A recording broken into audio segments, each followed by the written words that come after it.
se tornou um assunto proibido. Um dos assuntos mais difíceis de serem falados e de você ouvir, até mesmo dentro da igreja. Para alguns se tornou um assunto irrelevante porque, bem, o que é pecado? Tudo é permitido. O que importa é que você seja feliz. O que importa é que você encontre satisfação na vida. Falar de pecado, então, para pessoas assim, tornou-se alguma coisa de irrelevante. Já não faz muito sentido. Como diria Ney Matogrosso, não existe pecado do lado de baixo do Equador, não é verdade? As pessoas se acostumaram a não aceitar mais, a não ouvir mais uma noção como o pecado. O pecado se tornou uma noção antiquada. Para outros, o pecado se torna até mesmo algo ofensivo. Você apontar o dedo para alguém e dizer: irmão, você é um pecador, você precisa de conversão, é uma ofensa.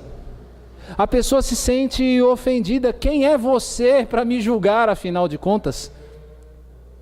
E algumas vezes essa postura é vista até mesmo dentro da igreja. Quando você tenta exortar algum irmão, você tenta corrigir, mostrar o erro na palavra de Deus, ele sai com aquele versículo tão mal utilizado de não julgueis para não ser julgados. Pecado se tornou uma noção complicada hoje em dia. Eu costumo de vez em quando ouvir as rádios evangélicas, mais por curiosidade do que para edificação, porque, tenho de ser sincero, edifica muito pouco a minha vida, o tipo de mensagem que se prega. Mas um pregador chamava a minha atenção esta semana porque, enfim, era um homem que ficava trazendo revelações e outras revelações. Ele falava: mande o seu nome pelo WhatsApp e eu vou trazer uma revelação do Espírito para você. E o interessante, para não dizer triste, é que nenhuma dessas revelações dizia respeito a pecado. Algo que você vê no Antigo Testamento. Os profetas se chegando a alguém e dizendo: você está em pecado e você precisa mudar de vida, você precisa ser transformado, você precisa abandonar os seus maus caminhos. Mas o fato é, de todas as revelações que aquele homem estava trazendo, nenhuma delas dizia para a pessoa que ela deveria se arrepender, que ela deveria mudar de vida. As pessoas não levam o pecado, o assunto do pecado, muito a sério. O problema é que Deus leva. Para Deus, pecado é um assunto muito sério.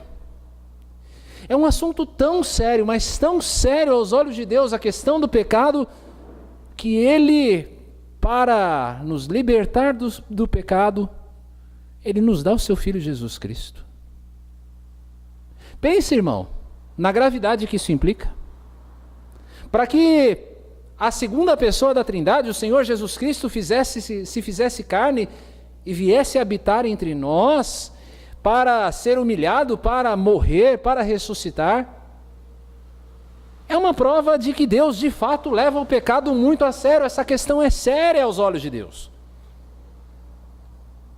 A definição de pecado é que o pecado é a transgressão, é o passar além da vontade revelada de Deus, é não fazer aquilo que Deus ordena ou fazer aquilo que Ele diz para nós não fazermos. Isto é pecado, é transgredir.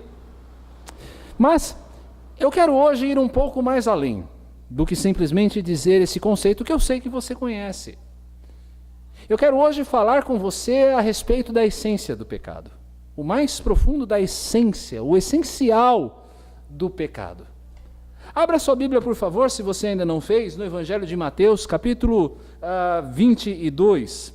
Nós vamos ler os versos 34 a 40 para entender a essência do pecado. Mateus, capítulo 22, versos 34 a 40.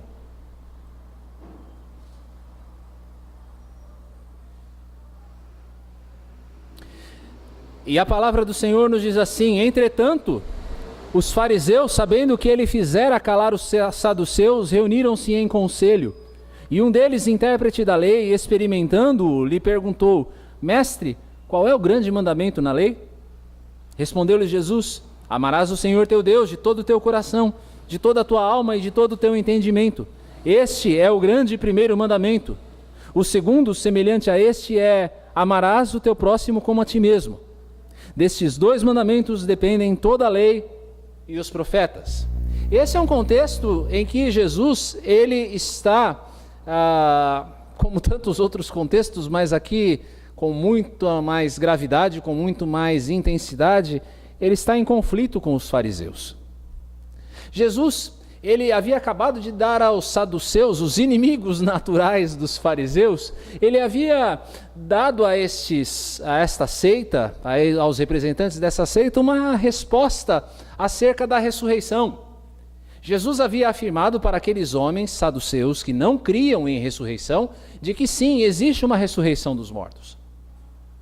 É claro, o inimigo do meu inimigo é meu amigo. Aqui então, os fariseus se alegram com a resposta de Jesus, certamente. Eles se alegram por Jesus ter afirmado algo que eles criam na ressurreição. Talvez o pensamento desses homens agora tenha sido: vamos trazer Jesus para o nosso lado. Ele começou bem, vamos ver se ele termina bem também. Vamos ver se a gente consegue agora fazer com que Jesus afirme alguma coisa que mostre que ele está do nosso lado. Esta é a prova aqui. Nós temos esse texto também, essa história contada no Evangelho de Marcos, e Marcos acrescenta alguns detalhes interessantes que vale pontuar aqui. Mostra o Evangelho de Marcos que este escriba, este homem entendido das leis, ele chega-se a Jesus num tom bastante respeitoso. É um homem que realmente está interessado numa resposta sincera de Jesus. E o tom é tão respeitoso que Jesus, ao final, elogia esse homem. Ele faz um elogio a esse homem. Por isso é possível nós pensarmos que a pergunta desse escriba aqui seja uma pergunta honesta. Não uma pergunta maliciosa como a do que os fariseus estavam acostumados, mas ele está perguntando algo que realmente interessava a ele saber. Ele estava experimentando da sabedoria de Jesus, assim como a rainha de Sabá, no Antigo Testamento, havia experimentado da sabedoria de Salomão, provando a sabedoria daquela pessoa com quem ele falava. A pergunta do homem é a seguinte: Jesus, nós fariseus entendemos que existem cerca de 613 mandamentos. 613. A maioria deles mandamentos negativos, do tipo não faça alguma coisa. Mas de todos esses mandamentos, Jesus, qual é aquele que o Senhor acha que é o maior? Qual é o mais importante? Aquele sem o qual a gente não pode passar. Seriam as normas de dieta? Aquelas normas, aquela coleção de mandamentos que dizia coma isso, não coma aquilo? Será, Jesus, que o maior dos mandamentos é o sábado, é o nosso dever de observar o sábado, observar o descanso no Shabá? A pergunta aqui é uma atitude até comum nossa, porque nós também, várias e várias vezes no dia, diria eu, nós nos perguntamos: o que é que eu devo fazer para agradar a Deus? O que é que eu devo fazer para agradar a Deus? Me dê uma lista, pastor. Me dê uma lista das coisas que eu preciso fazer para agradar a Deus. Me dê um passo a passo. Me dê talvez um Deus for Dummies. Algo simples que eu saiba, faça isso, não faça aquilo, isso aqui vai me colocar num bom relacionamento com Deus. O que agrada a Deus e o que desagrada a Deus? E é isso que Jesus está respondendo. E a partir dessa resposta de Jesus é que eu quero falar a respeito da essência do pecado. Porque se eu sei que aquilo que Deus mais valoriza é o amor, e é isso que eu quero, é o ponto que eu quero chegar. Se eu sei que o que Deus mais valoriza é o amor, não amar é a essência de tudo que Deus reprova. Vocês entenderam? Se aquilo que é mais importante para Deus é que eu ame, não amar está na essência de tudo aquilo que o Senhor, que não agrada ao Senhor. Mas, por partes. O primeiro mandamento que Jesus dá aqui fala a respeito de amar a Deus com integridade. A essência do pecado, então, é não amar a Deus com integridade. Nós vivemos num mundo cheio de concorrência. não é? Concorrência entre empresas, concorrências às vezes dentro das famílias. E nas ideias religiosas, nas ideias espirituais, também nós temos uma concorrência. As pessoas, elas até nutrem uma simpatia pela ideia de Deus. A ideia de que exista um Deus criador de todas as coisas, um Deus que é bom, um Deus que é amoroso, um Deus que é justo, não é uma noção que para as pessoas seja uma noção antipática. A maioria das pessoas não é antipática à ideia de Deus, a menos que ela seja uma ateia ou um ateu convicto. A ideia de que existe um Deus não é uma ideia antipática. O problema do ser humano é que existem estímulos concorrentes. É que, ao lado de Deus, essas pessoas colocam outros estímulos, outras coisas que concorrem no amor que nós deveríamos ter exclusivamente por Deus. É a substituição de Deus. É a idolatria.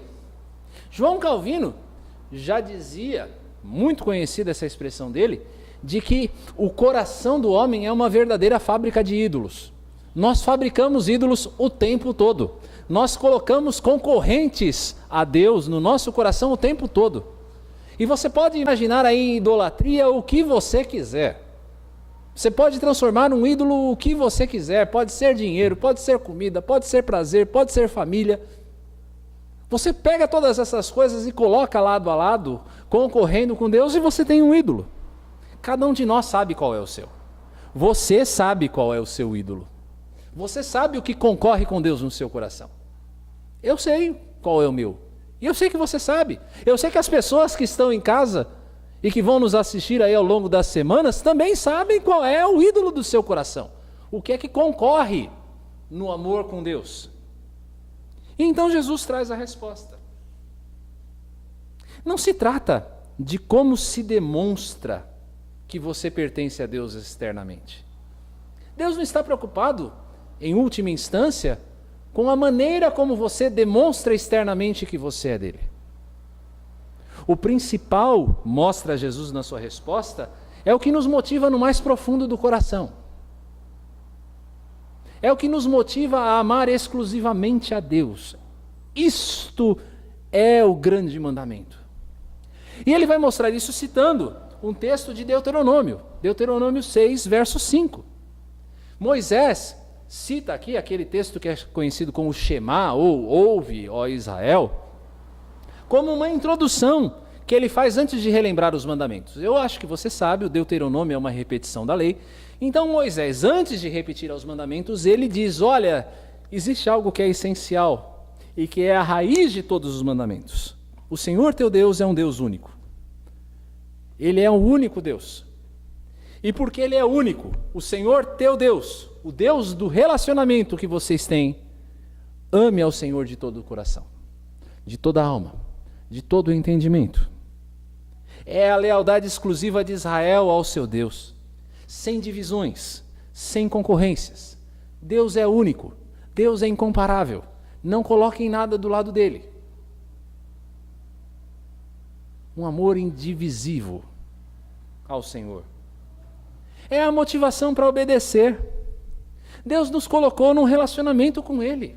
Irmãos, Deus é quem nos coloca num relacionamento com Ele. Nós antes éramos inimigos, rebeldes, mas o Senhor nos coloca e nos reconcilia para um relacionamento de amor com Ele.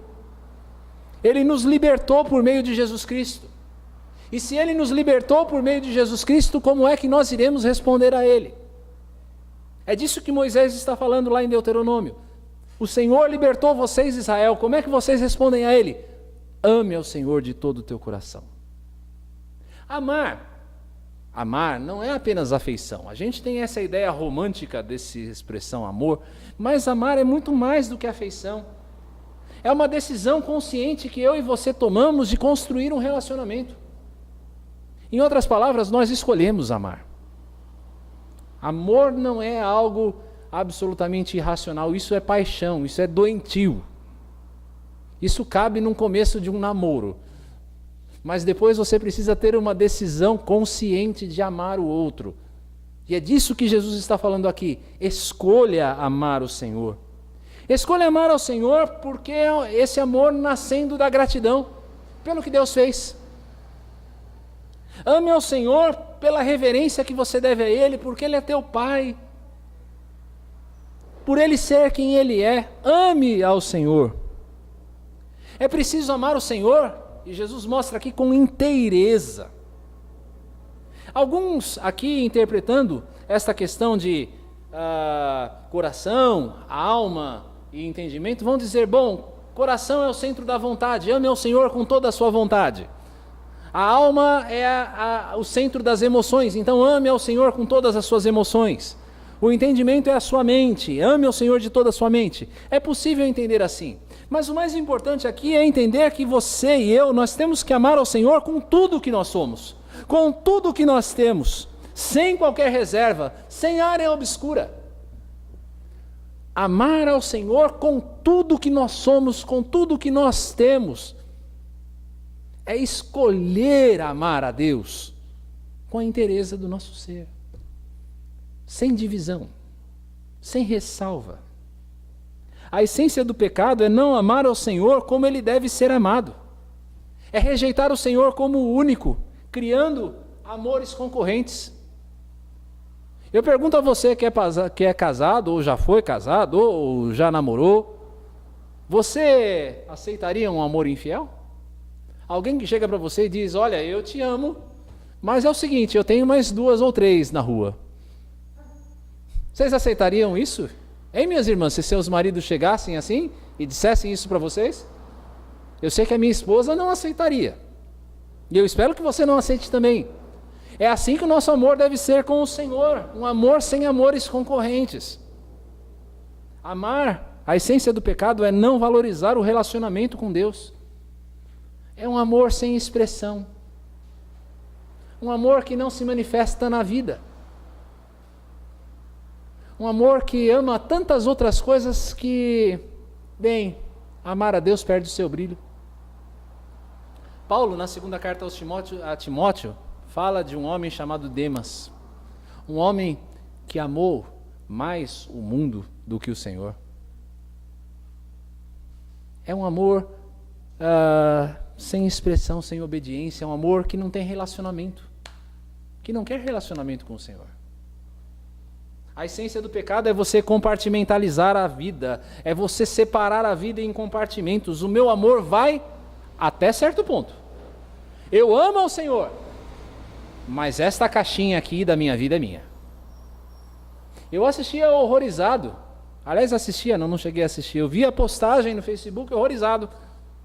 Um grupo de traficantes de entorpecentes evangélicos foram presos. E aí na delegacia ali, enquanto se registrava o flagrante, eles estavam fazendo uma oração por libertação. Não cabe. É vida compartimentalizada demais, é separado demais esse amor. Isso não é o amor que Deus requer de nós. Amar a Deus é ser como Jesus. Jesus que certa feita disse, a minha comida, a minha bebida consistem em fazer a vontade do Pai. É ter fome de Deus. É ser consumido na presença dEle, é ter em Deus o nosso maior prazer, é ter em Deus a nossa maior alegria, é ter em Deus a nossa satisfação. A essência do pecado é não ter satisfação em Deus. Mas a essência do pecado também está em você não amar o próximo. Jesus traz um segundo mandamento. O segundo mandamento ele é uma decorrência do primeiro, na verdade. Ele decorre, ele vem da natureza do próprio primeiro mandamento. Se nós amamos a Deus realmente, se nós amamos ao Senhor com inteireza de coração, nós amamos a sua manifestação onde quer que ela esteja. O que eu quero dizer com isso? Nós que cremos no Senhor, por exemplo, nós amamos a criação. Semana que vem, se Deus assim permitir, nós vamos ao Ibirapuera. Vamos desfrutar da criação de Deus, da beleza da criação de Deus ali naquele lugar. Nós amamos a criação de Deus porque ela é uma expressão da glória do Senhor. Deus se expressando de maneira visível. É o nosso maravilhamento diante da beleza. Nós vemos a beleza e nós ficamos maravilhados com aquilo que nós vemos. Nós amamos aquela expressão de Deus. E é por isso também que nós devemos amar a imagem de Deus, a imagem mais perfeita que Deus coloca no mundo, o ser humano. O homem e a mulher são a imagem de Deus. E se eu amo a Deus, como eu não vou amar a imagem dele? Jesus aqui mais uma vez está citando a lei de Moisés. Ele está citando Levítico 19, verso 18. Nesse contexto, Moisés, ele está fazendo uma reprovação da malícia, da maldade, da vingança. Ele está dizendo que nós não devemos agir com maldade em relação ao nosso próximo. E Jesus então está citando isso. Para dizer o quê? Que é enganoso você dizer que ama a Deus sem amar o próximo que foi criado à imagem do Senhor. É incoerente. Não faz sentido você dizer eu amo a Deus e não amar o seu irmão. Se você não ama o seu irmão a quem você vê, diz 1 João, você não pode amar a Deus a quem você não vê. Entendem, irmãos? Como eu posso dizer que eu amo ao Senhor se eu não amo a imagem dele refletida em cada um de vocês? Os mandamentos estão ligados. Ame ao teu próximo, diz o Senhor Jesus. Mas quem é o próximo?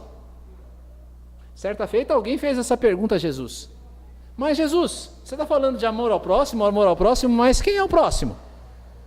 Quem é esse próximo que eu devo amar? É outro judeu? É alguém santo, alguém perfeito?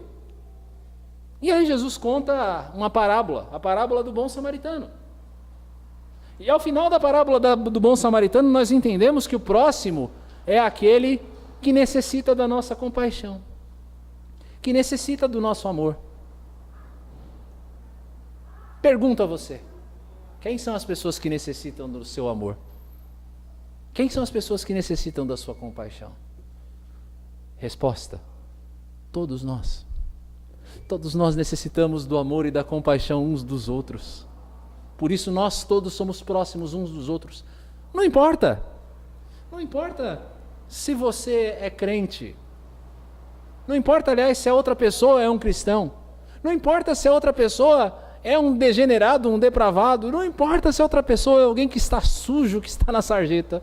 Ele é o seu próximo. Ele necessita de você. Traduzindo esse mandamento de Jesus. Que ousadia, não é? Escolha ser benigno para com qualquer pessoa que cruze o seu caminho. Escolha ser bom, fazer o bem a qualquer pessoa que cruze o seu caminho. Nós vivemos um tempo, meus irmãos, de uma ética individualista. A nossa pergunta não é o que nós temos a oferecer às pessoas ou ao mundo. A pergunta é o que o mundo tem a me oferecer? O que é que eu posso obter? De onde ou de quem eu posso tirar isso que eu quero? Esta é a ética do nosso tempo. Daí é fácil você entender a indiferença, a insensibilidade que você vê hoje em dia nas pessoas. As pessoas, elas estão insensíveis. Um caso recente me assustou particularmente. Eu e Marcela, nós estávamos na Bienal do Livro, um dia de semana, não estava muito cheio, não era... Lógico, a Bienal sempre está cheia, mas não era tão cheio quanto um final de semana. Nós estávamos lá, passeando entre os estandes, e de repente, um adolescente, devia ter os seus, talvez, 14, 15 anos, falar que ele me atropelou é pouco. A impressão que me deu é que ele pulou em cima de mim, como se eu não existisse, simplesmente como se eu não estivesse ali. Insensibilidade, falta de percepção. E você pensa que pelo menos virou de costas e disse: desculpa, senhor, né? Me perdoe, né? Eu estava distraído, qualquer coisa assim. Não! Ele seguiu o seu caminho rindo com seus amigos.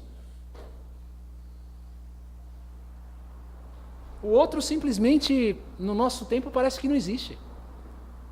Parece que nós estamos vivendo um tempo em que o outro absolutamente não existe.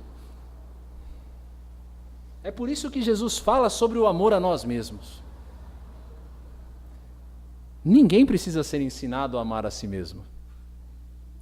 Alguém um dia chegou para você e disse: olha, eu vou ensinar você como é que você deve amar a si mesmo? Nós sabemos como nós nos amamos. Nós nos amamos acima de tudo.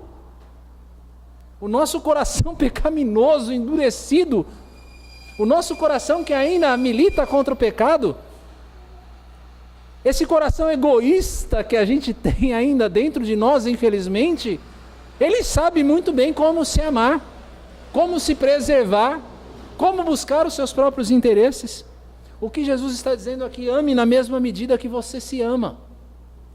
Você se ama? Sim, você se ama, você sabe que sim. Então ame o outro na mesma medida. Olhe para o outro como se você estivesse olhando para si mesmo. Deseje para o outro aquilo que você desejaria a si mesmo. Não faça ao outro aquilo que você não faria a você mesmo. Não é simples. A essência do pecado também é nós estarmos tão centrados em nós mesmos que nós não valorizamos o outro como imagem de Deus. Você está tão autocentrado, tão olhando para si mesmo, tão no seu próprio umbigo, que você não consegue ver o outro como imagem de Deus. É não estarmos dispostos a abrir mão de um pouco de nós. Um pouco, não é tudo. Mas abrir mão de um pouco de nós em favor do próximo. É não agir como Jesus agiu. Se existe alguém que encarnou esses valores, foi Jesus Cristo. Agindo altruisticamente, demonstrando um amor que Ele mesmo afirma que é um amor sem igual, um amor que dá a vida pelos seus próprios amigos. Então Jesus conclui. Ele diz: toda a lei, todos os profetas dependem desses dois mandamentos. Em outras palavras, você quer conhecer a vontade de Deus? Aquilo que Deus quer que você faça, a maneira como Deus quer que você viva? Olhe para esses dois mandamentos. Ame. É como um sustentáculo, um tripé de toda a revelação bíblica, de toda a vontade de Deus. A noção de que você deve amar a Deus sobre todas as coisas, amar a Deus com inteireza de coração, e ao próximo como a ti mesmo. Se você tirar isso, todo o resto não faz sentido. Toda a lei, todos os profetas dependem disso. Quem ama, cumpre a vontade de Deus. Quem ama, cumpre a vontade de Deus. Logo, na falta de amor por Deus e pelo próximo está a essência do pecado. Quer saber qual é a essência do pecado? É a falta do amor. A Deus, em primeiro lugar, e ao próximo. Porém, Cristo nos libertou do pecado. Não apenas nos dando o exemplo de amor ao Pai e ao próximo, mas também dando a nós um coração capacitado para amar. Nós temos em nós, meus irmãos, nós os que cremos em Jesus Cristo, nós que já nascemos de novo, nós temos um coração que está capacitado a amar. Nós não somos um caso perdido. Amar é a condição natural do cristão. Ouça bem, amar é a condição natural do cristão. Depois você pode partilhar essa frase no seu Facebook. Amar é a condição natural do cristão. É a lei inscrita no coração. É a inclinação da nossa nova natureza. É algo tão natural que Cristo disse que nós seríamos conhecidos pelo amor. É tão natural amar para o cristão que Jesus diz: olha, vocês vão ser conhecidos pelo amor. Não é que vocês vão se esforçar para isso, não. Vocês serão conhecidos pelo amor. Obedecer então a esses mandamentos não é um fardo. Não deve ser um fardo para mim e para você. A intenção não é que você saia aqui do coração pesaroso pensando: eu preciso amar mais. Não, não, espere. A reflexão é outra. Como é que eu posso exercitar esse amor? Desfrute do seu relacionamento de amor com Deus. Desfrute do relacionamento de amor com Deus. sem formalismos, sem falsa religiosidade, sem orações complicadas. Desfrute desse relacionamento. O privilégio do cristão é a comunhão com Deus. É o grande privilégio do cristão, é nós termos comunhão com um Deus que nos ama. Por isso não complique o seu relacionamento com o Senhor. Fale com Ele como você falaria com qualquer amigo, com um pai que ama você. Como é gostoso, como aconteceu hoje aqui ao longo do nosso culto, e eu ouvi numa oração alguém dizendo papai. Que expressão magnífica é essa para se falar com Deus? É o que Jesus usou. Desfrute desse relacionamento de amor, porque desfrutar desse relacionamento de amor vai fazer com que ele cresça. Tudo o mais na nossa vida, irmãos, flui deste prazer da companhia do Pai. Tudo flui de nós desfrutarmos do prazer que é sermos filhos de Deus. Todo mais. Outra, para exercitar o amor durante a semana. Olhe para as pessoas. Olhe para as pessoas. Observe a sua beleza. Ô pastor, mas para alguma aí está forçando a barra, né? Não, mas observe a beleza inerente que existe em todo o ser humano. O pecado distorceu a imagem de Deus no homem, mas não completamente. Nós temos uma imagem distorcida, mas ela ainda está ali. Toda pessoa é capaz de coisas admiráveis. Preste bem atenção nisso. Toda pessoa é capaz de coisas admiráveis a partir da imagem de Deus implantada nela. Observe as grandes obras de arte, ou até mesmo as pequenas obras de arte. Aquele prato gostoso que às vezes a mãe faz quando você vai visitar. Né? Coisa boa. Os grandes atos em favor da humanidade, as grandes descobertas científicas. As pessoas são capazes de coisas admiráveis porque a imagem de Deus está nelas. E ao admirar as pessoas, você vai aprender a amar a imagem de Deus que está ali. E ver que estas pessoas, como nós falamos na série que acabamos de encerrar, elas têm valor. Torne a contemplação do outro um exercício de louvor. Contemplar a imagem de Deus no outro é louvar ao Senhor. E por último, para exercitar esse amor que Jesus nos ordena aqui, e fugir do pecado, fugir da essência do pecado, vive em serviço, sirva a Deus e ao próximo. Nós não fomos chamados para o ócio. O ser humano não foi chamado para a preguiça.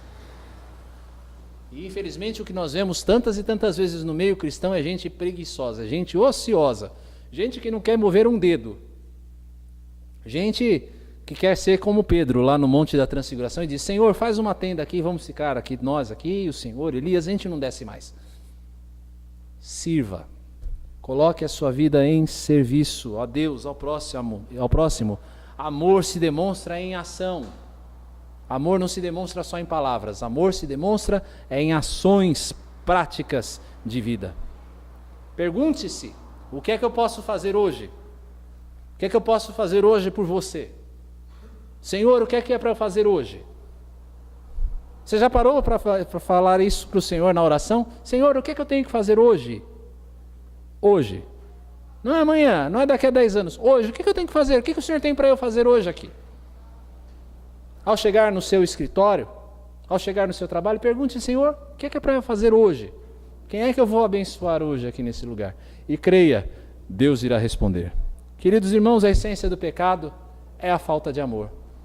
Que o Senhor Jesus nos ensine, a partir do seu próprio exemplo, e da nova natureza que Ele colocou no nosso coração, a amar cada vez mais.